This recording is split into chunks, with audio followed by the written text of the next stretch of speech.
kayo nagkakilala at ano po ang inyong inyong nakakita? Kami po ay nagkakilala dito sa Batangas at ako ay nagbakasyon dito sa aking tiyuhin at siya po ay naroon.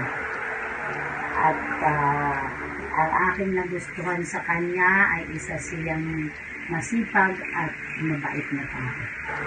That's all. Thank you. Pangalawa pong tanong, gaano po kayo katagal nag-date? Kami ay nag-date ng mula umaga hanggang hapon. Pangatlo po. Ano po ang karaniwang date? Ang karaniwang date namin ay January 4 at yung Valentine's Day. Pangatlo po. Ilarawan po ang inyong kwento na pakikipagin natin. Ang pakikipag-ugnayan po namin sa isa't isa ay through tawag mo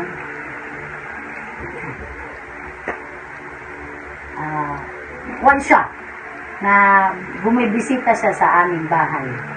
Gayon. Nandun na po.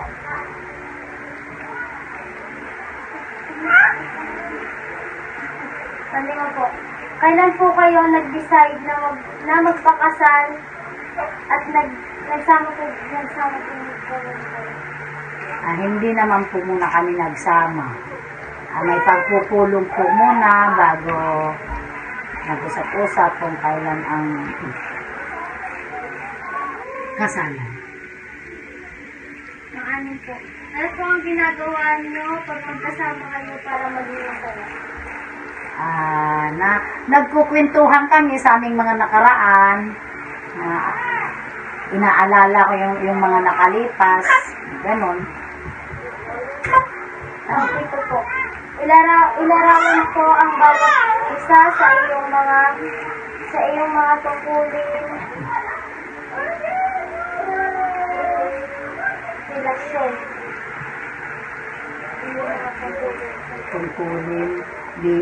Tungkulin bilang anak. Sa aming relasyon. Kumbaga mga rules. Ang aming tungkulin sa aming relasyon, ano nga ba? Ano ba? Sumagot ka. Ay, tama ba yung tatlo yun? Nag-isip ako. Ano nga? Ito po ang pampitong tanong. Ilarawan ang bawat isa sa iyong mga tungkulin sa relasyon. Mailalarawan ko po ang aking tungkulin bilang asawa ang pagsilbihan siya sa araw-araw. Ano po? Ano ang inyong pinag-aawayan o pinagtatalunan tungkol sa inyong relasyon? Wala po. Hindi kami nag-aaway. Yan lang. Okay, next question. Number 8 ka, mag-start. May anak ka ba? Ang gagawin mo, paano mo ginawa ang desisyon na magkaroon ng mga anak at paano nabago ang pagkakaroon ng mga anak at ilang? May anak kami. At bago kami nagkaanak, pinag-isipan muna ng matagal, pinagplanuhan ng matagal. At lalong nabago ang aming pagsasama nung kami ay nagkaroon ng anak. Lalong gumanda at lalong sumaya ang aming pagsasama.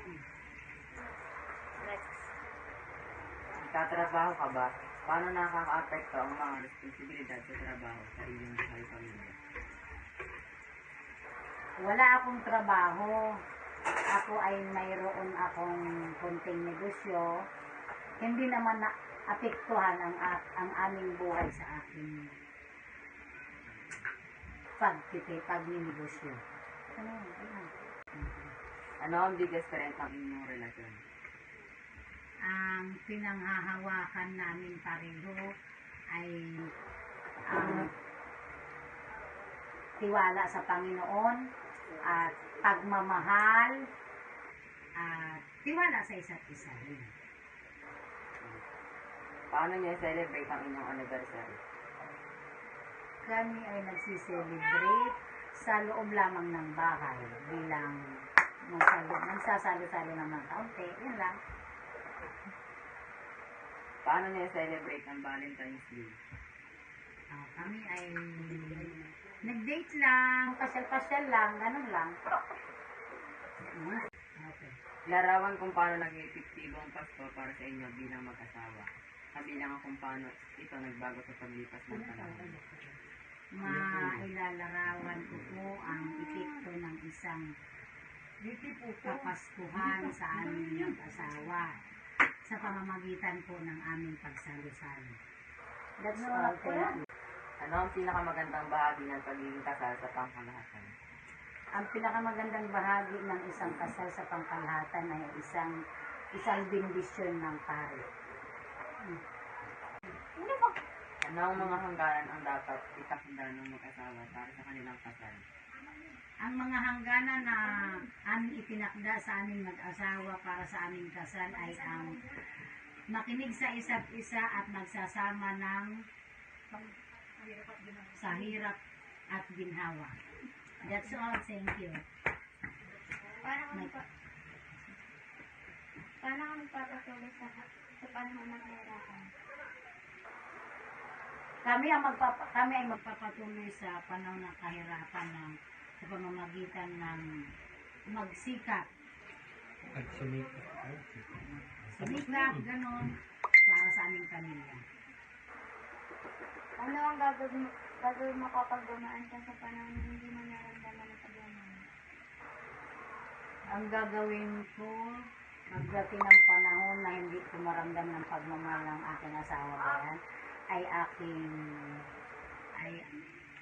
magdasal para sa ganun ay aking makamit pa rin kahit pa ng kanyang pagmamahal sa akin. Next question. Ano ang mga bagay ang gusto mo pang maabot bilang mag-asawa? Ang bagay na gusto ko pang maabot bilang mag-asawa ay ang aming mga anak ay maging successful sa buhay.